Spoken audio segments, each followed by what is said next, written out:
rugby, a physical sport where injuries are accepted as part of the game. But recently, injuries have come under the spotlight in rugby, more specifically around head injuries. Concussion has been identified as a problem in the game, especially after high-profile incidents of players being knocked out or seriously hurt.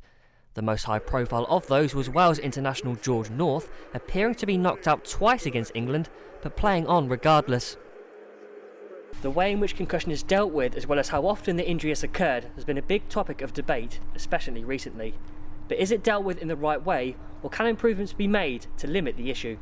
I guess it's been one of those grey areas, it's all part and parcel getting concussed. Rugby league playing a physical sport, but I think that's going in the right direction in terms of the procedures that they put in place to ensure that if you do go off with an injury that you are satisfactory before you get back on the field. The way concussion has been dealt with has been criticised, with players' health seen to be at great risk. Physiotherapist at Newcastle Thunder Dave Ryan understands the criticism, especially involving the George North case, but believes clubs are doing the best they can to combat head injuries. They're doing everything they can to manage it properly, and the rules state now, if you suspect a concussion, the player comes off the pitch, you get 5 minutes, you're allowed to review the video if it's available. Obviously in that game, he was knocked out in the tackle and he was unconscious and awake again when he hit the ground. So the medical team got a lot of stick, but I don't think they reviewed it because he obviously didn't appear concussed once he got up. But obviously looking back, wrong call. He was unconscious before he hit the ground.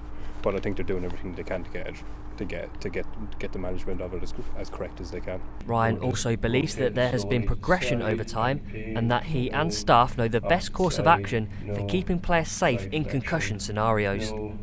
What's progressed is the knowledge of the consequence of concussion, whereas before, players got bangs in the head and coaches were encouraging them back up, and other players were shouting at players to get up and get on with it. And I think player awareness, coach awareness of the consequence of concussion has got it's got vastly better. So everybody's aware of what the potential consequence of it. So everybody's on board now with getting players off the field and getting them assessed. And the players' safety is it's more important than the game. Physios are constantly in dialogue with members of staff around the way to deal with and minimise the threat of concussion. Assistant coach at Thunder Neil Hinchliffe believes staff look after players' health as a priority.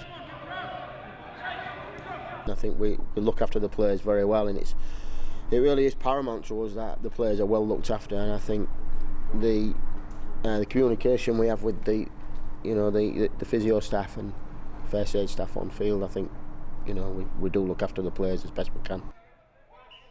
Hinchliffe added that having a constant dialogue with players on the issue of concussion is important, and something they do at Newcastle Thunder so they can recognise such injuries when they occur.